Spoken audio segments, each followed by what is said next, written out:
উপলক্ষে বিএনপি আয়োজিত এই আলোচনা সভার সম্মানিত সভাপতি, বিএনপির সংগ্রামী মহাসচিব জনাব ফখরুল ইসলাম আলমগীর, আজকের এই আলোচনা সভার সম্মানিত প্রধান অতিথি বাংলাদেশ জাতীয়তাবাদী দলের ভারপ্রাপ্ত চেয়ারম্যান এবং বাংলাদেশের মানুষের আশার প্রতীক ভবিষ্যৎ নেতৃত্ব জনাব তারেক রহমান, সম্মানিত নেতৃবৃন্দ, সামনে উপবিষ্ট বিভিন্ন পর্যায়ের বিভিন্ন অঙ্গ সংগঠনের নেতৃবৃন্দ, সুধীমণ্ডলী এবং সাংবাদিক ভাইরা, আসসালামু আলাইকুম।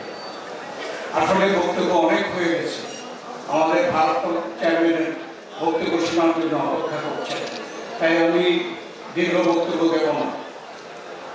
এই 7ই নভেম্বর একটি দিবস, এই দিবসটিকে আমরা গত 16 বছর পর্যাপ্ত গুরুত্ব দিয়ে এটা পালন করতে পারিনি।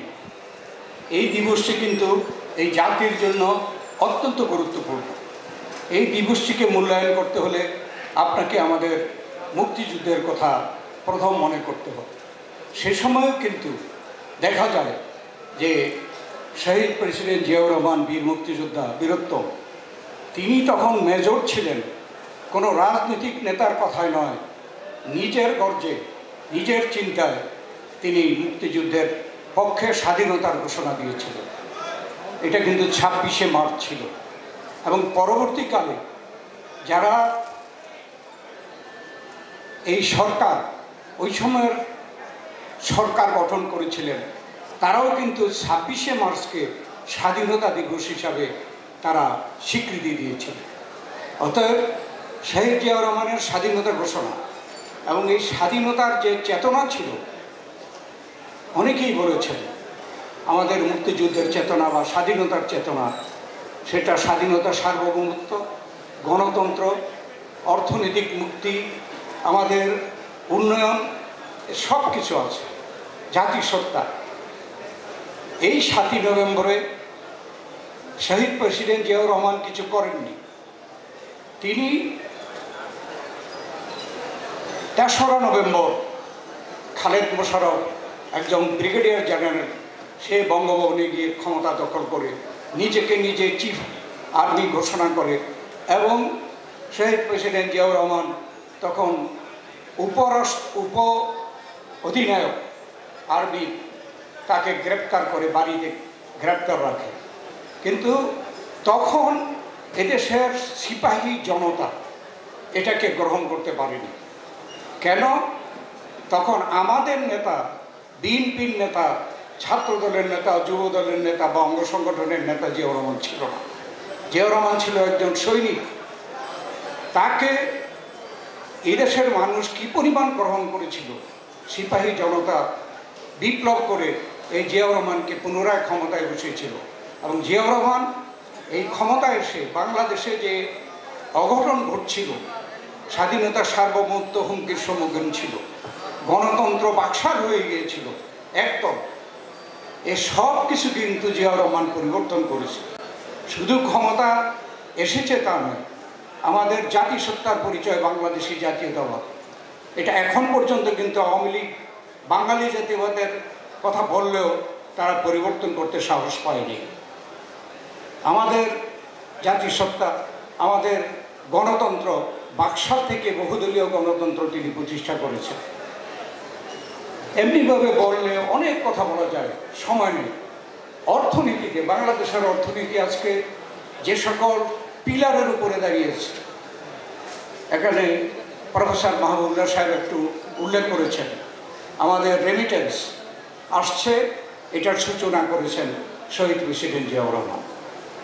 আজকে আমাদের যে গার্মেন্টস ফ্যাক্টরি থেকে যে আমাদের বিদেশের থেকে আমাদের টাকা আসছে, সেটাও কিন্তু সূত্রপাত করেছেন শহীদ প্রেসিডেন্ট জিয়াউর রহমান। কৃষিতে বিপ্লব সাধন করার জন্য খাল কাটা কর্মসূচি সহ 19 দফা কর্মসূচি প্রণয়ন করেছিলেন এবং সেই 19 দফা কর্মসূচি বাংলাদেশের স্বাধীনতা, সার্বভৌমত্ব, গণতন্ত্র, বহুদলীয় গণতন্ত্র এবং উন্নয়ন সব কিছুকে নির্দেশনা দেয়। অতএব আজকে যারা চায় এবং 5 আগস্টে আরেকটা বিপ্লব বলতে চান, তাদের জন্য আমরা বলতে চাই যে এটা বিপ্লব হয় নাই, এটা ধারাবাহিকতা হয়েছে। বিপ্লব হয়েছিল 7ই নভেম্বর, আর এটা হয়েছে বৈষম্য বিরোধী ছাত্র জনগণের অভ্যুত্থান, ওইটার ধারাবাহিকতা।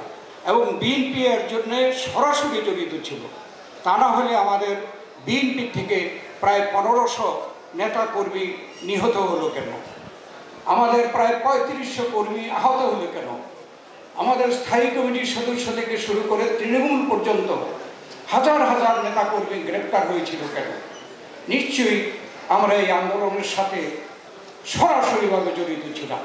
অতএব যেই সরকারকে আনা হয়েছে, এই সরকার নিজেরাও স্বীকার করে ওই গণ আন্দোলন, ছাত্র গণ আন্দোলন, যে ছাত্র গণ আন্দোলন আমাদের 16 বছরের আন্দোলনের শেষ প্রান্তের একটা ধারাবাহিকতা, সেই আন্দোলন যাদেরকে এনেছে একটাই তারা উদ্দেশ্য, তারা নিজেরাও ঘোষণা করেছে যে দেশে গণতন্ত্র পুনঃপ্রতিষ্ঠা করবে। গণতন্ত্র পুনঃপ্রতিষ্ঠা করলে এমন একটি নির্বাচন প্রয়োজন, যে নির্বাচনে জনগণ সাহসের সাথে স্বাধীনভাবে ভোট দিতে পারবে এবং জনগণের নির্বাচিত প্রতিনিধিরা এর পরবর্তী সরকারে আসবে। অতএব এই সরকার অন্তর্বর্তীকালীন তারা এখানে আমাদেরকে নানাভাবে সময়ের ব্যাপারে কোনো রকমের প্রতারণা করার কোনো সুযোগ নাই। আমরা বলতে চাই যে প্রধান উদ্দেশ্য হচ্ছে এদেশে একটি সুষ্ঠু নিরপেক্ষ এবং জনগণ যাতে ভোট দিতে পারে সেই ব্যবস্থা করা। এটার জন্যে যত দ্রুত সম্ভব একটি রোডম্যাপ দিয়ে এদেশের জনগণকে আশ্বস্ত করতে হবে। তা না হলে আমরা আন্দোলনে ছিলাম, বিএনপি আন্দোলনে আছে, এই আন্দোলনে বিএনপি সক্রিয়ভাবে ছিল। আমাদের নেতা তারেক রহমানের সরাসরি নেতৃত্বে আমরা কিন্তু এই মাঠ ছাড়িনি, ছাড়ব না। এদেশে শহীদ প্রেসিডেন্ট জিয়াউর রহমানের 19 দফা, বেগম খালেদা জিয়ার সেই সংসদীয় গণতন্ত্র এবং এদেশের মানুষের স্বাধীনতা, শান্তি আমরা প্রতিষ্ঠা করার জন্য আমাদের দল এই 7ই নভেম্বরে আবার নতুন করে শপথ নেবে। আমাদের দলের সকল পর্যায়ের কর্মীদেরকে মনে রাখতে হবে যে আওয়ামী লীগ জোর করে ক্ষমতায় থেকে যেভাবে তারা যে ব্যবহার, যে আচরণ করেছে, জনগণ অসন্তুষ্ট হয়েছে। আমরা এটার প্রমাণ জুলাই আগস্ট দেখেছি।